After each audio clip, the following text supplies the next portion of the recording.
We've just, after taking this fallow doe here, it was quite an easy shot. I went for the base of the neck at about 80-90 yards, and I'm going to go through the groloch with you, and I'm also going to go through detecting disease in deer and that. So we're going to start with the first cut. So the first cut you make to the animal is in between the breastbone and the neck. Make a deep cut in. This allows the blood to flow out. The next cut is grabbing the windpipe and the food pipe, separate the two,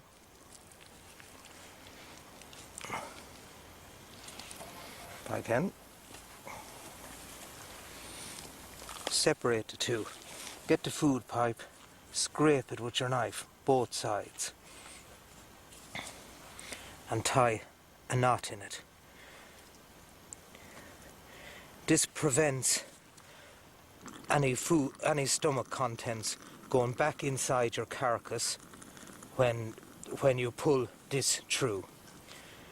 The next cut we make to the deer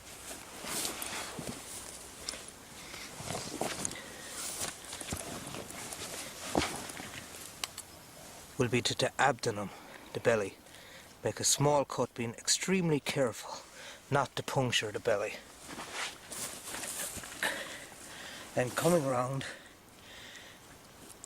inserting your 2 fingers into the hole you've made and cutting up.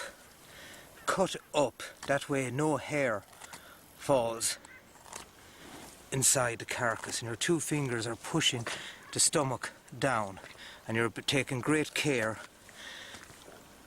not to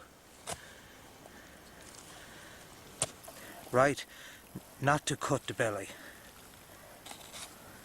and cut right up till you see the top of the breastbone, that soft white bone there. Now we'll go inside the carcass.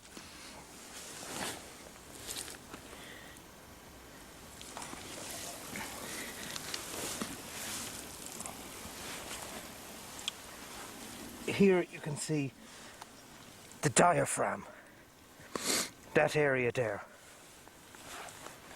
Putting your knife in there,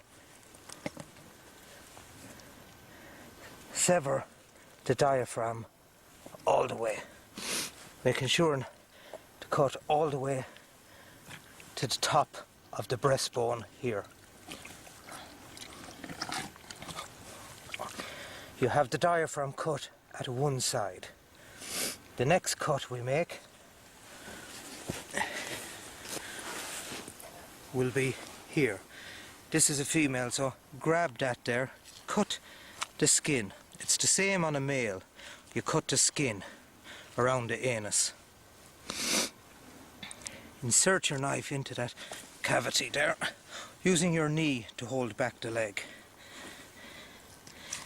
Into the cavity, both sides, pulling the skin away from your knife, then coming along the top, and last coming along the bottom and clearing it the whole way around. This allows for an easy pull, then reaching inside your carcass. You just pull all that out. There you can see the back passage and the colon, which brings the feces to the rear passage.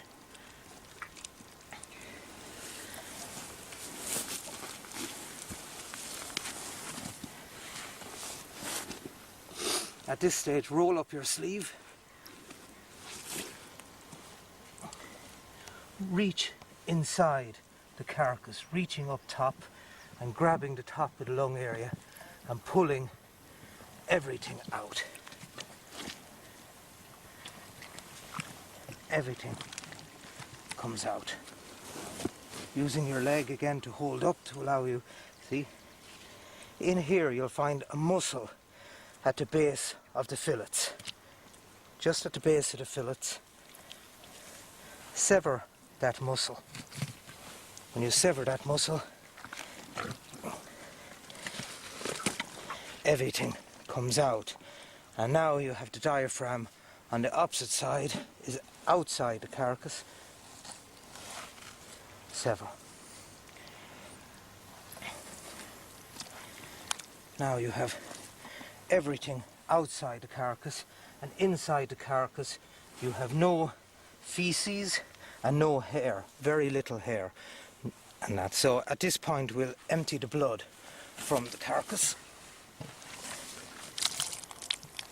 Shaking that out.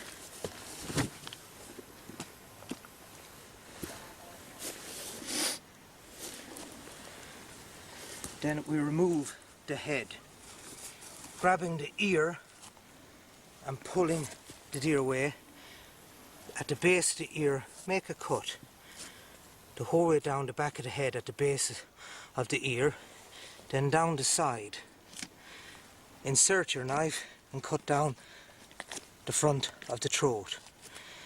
This exposes the axle joint here. When you have the axle joint here, sever the tendons around the axle joint. Insert your knife like that.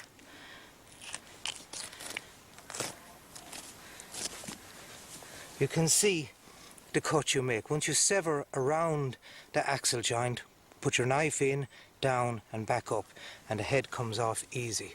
Then you have the head removed. Now we're going to check for, now at this point people ask me, is the deer safe to eat? Can I check it for TB? And you can.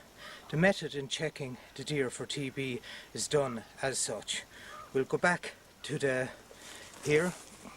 groloch. We come to the lung area. At the back of the lung, where a tube runs along, you'll find glands. Now, if these glands along the lung are swollen, which they're not on this deer, there's the gland there. If this deer had any kind of infection or TB, these glands would be swollen. To also feel the deer's lungs. Feel for any marbles of round or lesions in the lungs and that. Feel there, and then you can come down, and just off the base of the liver there's another gland. Split that. You can see it's clear. This indicates to me that there is nothing present to worry about. Another thing to watch out for is you see white marks on the liver like this. This means the liver, it has liver fluke. So this liver is not fit for human consumption. So the gland at the base of the liver is one gland you check. The glands, the lymph nodes at the back of the lungs. If you see running along that white tube there, any large lumps swollen, and if you split them and a white cheesy oozy substance comes out, that means you have a suspected case of TB. So that's just something to watch out for. And that. We'll go back to the deer carcass now.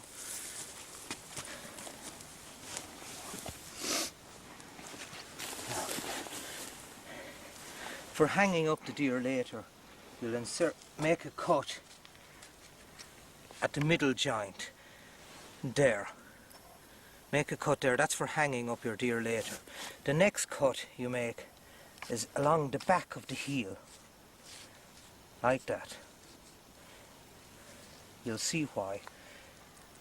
Like that. Again, this cut here, this is for hanging up your deer later. This cut here.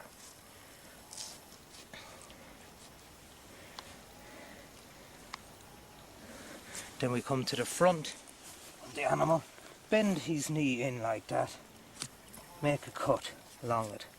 You see, exposing the knuckle. It breaks easily then, holding the leg up like that.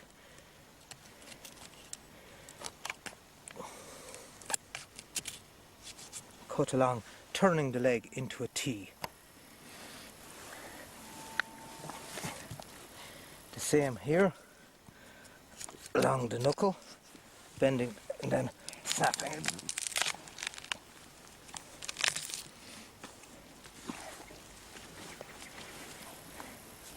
Turning it into a T.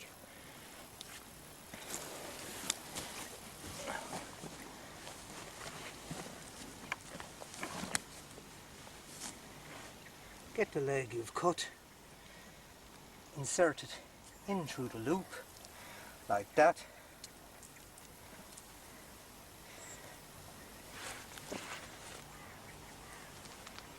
Inserting the leg into the loop, like that.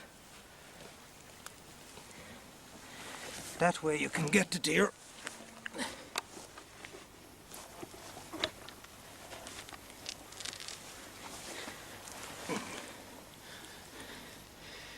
It makes for easy extracting of the deer, as we're some distance from the van and it wouldn't be good to drag the animal that distance. And this way also keeps your animal free of debris and free of dirt, and you end up with a clean carcass coming home. Just to remind you, if you're bringing the deer to the processor or the game dealer, you'll need also to bring the lungs and liver, the pluck. And we'll go back to that and I'll just show you how to separate the pluck from the belly contents.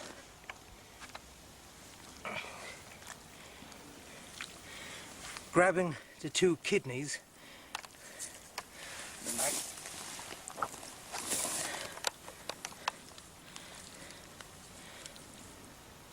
cut along, and at the back